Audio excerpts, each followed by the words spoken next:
and welcome. Happy New Year. I hope everyone's having a good 2023. Let's get started. Why boys and men are struggling.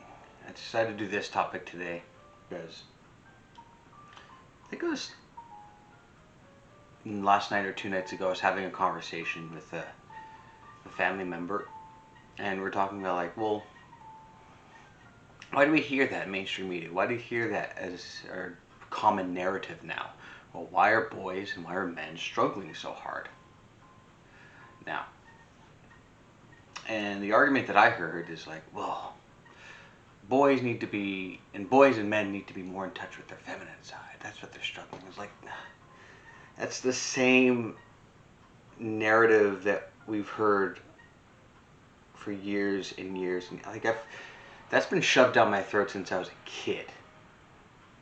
Oh, why are you feeling bad? Oh, that's why you're struggling, because you need to be more in touch with your soft side and your emotional side.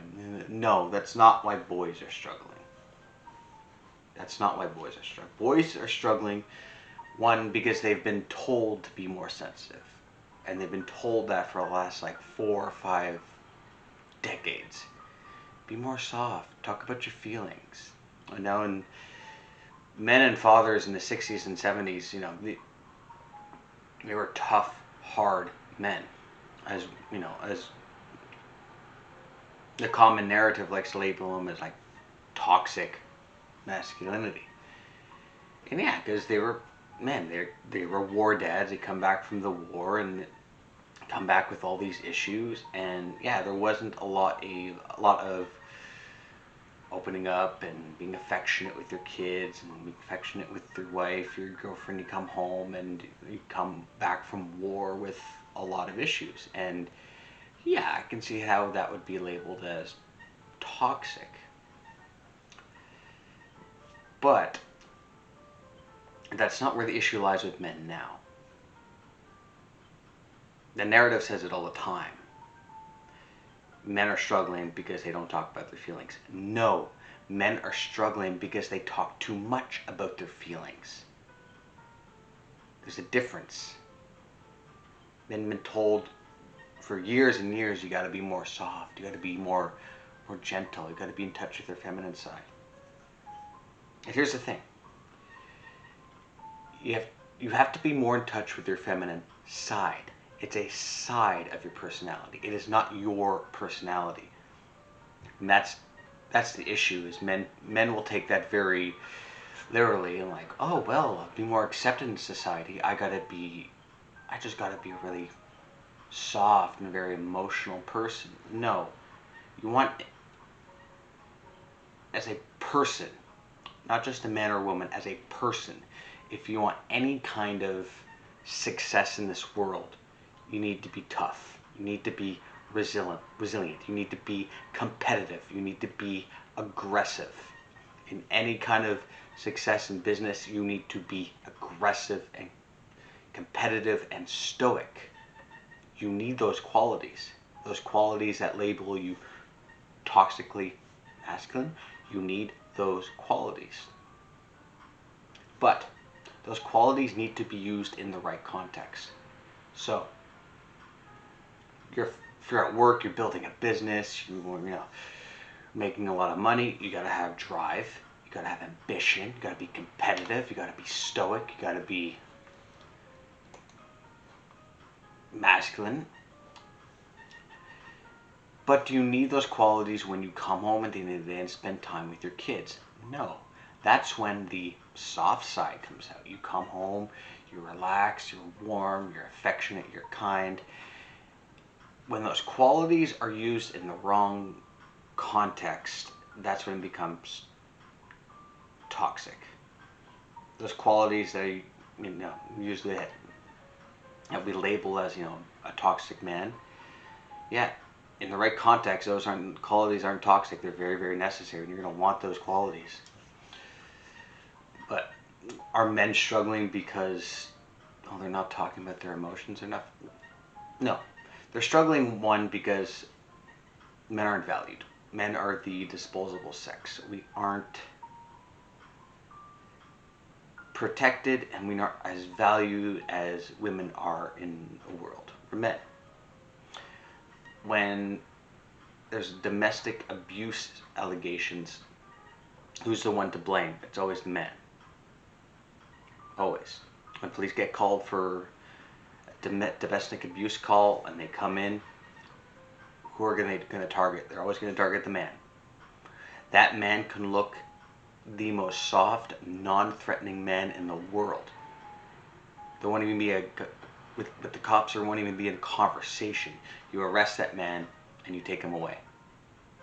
It's always based on assumption. Domestic abuse calls, like, well, it's definitely the man. That's not always, and that's not, sometimes it is the case and sometimes it's not. It all depends. But men are always going to be the ones to blame, and they're always going to be, it's always guilty before proven innocent. Always. And the world likes to pretend they care about men's issues. They don't care about men's issues. The world doesn't care about men's issues. Men are on their own. Men are not protected like women are. Not in the same way. You take a man and a woman who commit the same crime, that man will suffer more consequences than the woman does, just based on the fact that he's a man. A man and a woman get divorced. They go through a divorce court. The court will always favor the mother and always favor the woman way more than the man would. And in a lot of cases, I was listening to a podcast. What was it? It was Warren Farrell. He's the writer of The Boy Crisis. Great book. I've done a few videos on it. You can check it out. It was on doing an interview with Patrick Bet-David, and he was discussing how when a man gets divorced and goes through that process is so soul crushing. Divorcing his wife and then losing his kids and having to pay alimony, having to pay child support. That process is so soul crushing that it actually causes a lot of men to go into depression, and some of them end up committing suicide just based on that divorce process, because they get no help and they get absolutely destroyed in that process. Completely destroyed. Because the mother will always be favored in that process. That's how the court system works now. So this notion and this idea that men need to be in touch with their feminine side more and create less problems. No, that's complete nonsense. No. Men need to learn to protect themselves more and learn to protect each other more, and learn to actually want men to be healthy. Men need a few things to be healthy. One, men need to feel powerful, and being powerful can be used in an unhealthy way or a healthy way. But men need something very simple as going for a run, exercising outside. You feel good, you feel powerful, you feel good about yourself. Men's mental health comes from feeling strong and feeling powerful, not about talking about your feelings. Maybe that'll help benefit you a little bit, but men don't solve their problems in the exact same way that women do. Women solve it by talking. Men solve it by doing things and taking some form of action. If you have a man who's struggling with depression, then and what's the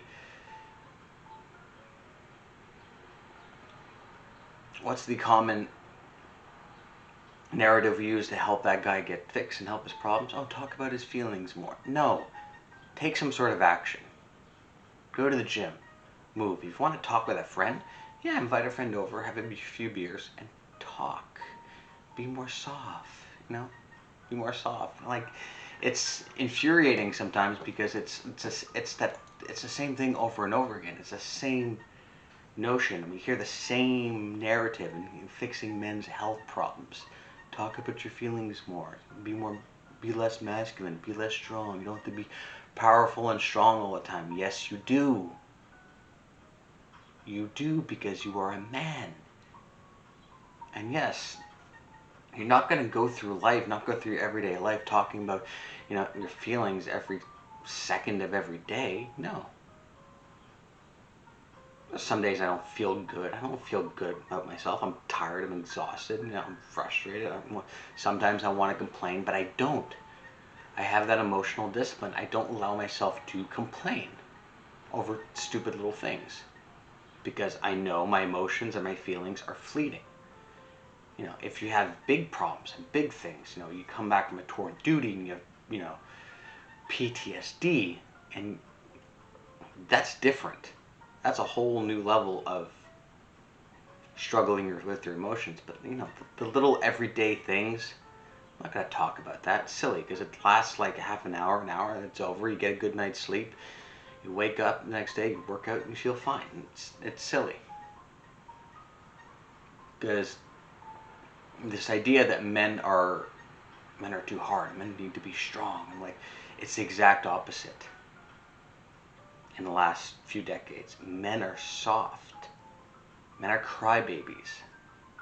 Men complain too much. Men need to suck it up and be more masculine. Be tougher. Grow a set of balls. You need that. Warren Farrell talks about in his book all the time the fatherlessness homes, and you got all these boys who are only raised by their mother and raised by the nurturing softness. Yes, and boys need that, but they need the masculine strong influence from the father too, because if they only get the side and the nurturing qualities of the mother, you create a soft man. To create a healthy man, you need the influence of the mother and the father. You need both. My son's taking a nap right now in the other room. And he's going to have the influence of both his mother and me, his father. The nurturing softness, affectionateness of his mother, and the toughness, hardness of me. That doesn't mean I'm going to be tough and hard on him all the time. My son's a baby. He's 10 months. Only 10 months old. You think at 10 months old that I'm going to be all hard and tough on him? No. This is the time to be playful, to be cute, to make cute sounds and kiss him and hug him and play with him all the time. Yes. Because that's going to create that bond with him. When he's older and he's navigating through life, I'm going to push him. And I'm going to challenge him, even times when he doesn't want to be pushed or challenged. Explain to him that, yeah, it's important to have a soft side. Yes. A soft side, because that actually connects you with people. But to be successful in any kind of venue in life, that soft quality is not going to help you. That soft quality helps you in certain areas in your life. But when it comes to being successful as a man, successful in business, in school, in work, whatever, you need to be strong, you need to be tough, you need to learn to not complain, you need to learn to take action. Even when you want to complain, you need to learn to be stoic and disciplined and calm your emotions, even at times when you don't feel calm. And you find rituals, you find routines that are going to help you stay calm. Meditate, work out, go do a martial arts, take cold showers, read, do stuff to make you feel calm and relaxed. This notion that men need to feel in touch with their emotions more, in a sense it's right. In a sense it's wrong. Remember that. So it's the whole idea that men are struggling. One, because men don't feel valued. Because they're not as protected as women are. They're disposable. And they're struggling also because men are getting the wrong message all the time. You need to be in touch with your feminine side. No. You need to learn to use the right qualities in the right context at the right time. That's what men need to learn. You want to be successful in life, business, work, learn to be tough. You want to be successful in raising your kids, you've got to be tough in the right moments. You've got to be soft and affectionate in the right moments. There's a balance to it. On that note, thank you so much for watching. If you liked it, do me a big favor, like, subscribe. As I mentioned in my last video, I got an ebook coming out called The Boy Apart, coming out January 9th. It's a story about a boy struggles through life, loses his father, and then struggles through life, and going through all the adversity, and how he overcomes all that adversity through male mentorship. How another man comes into his life, affects him and inspires him for good change, and then if there's something that you can relate to, check it out. I'll be on Amazon Kindle January 9th, and I'll see you all in the next video. Have a good one.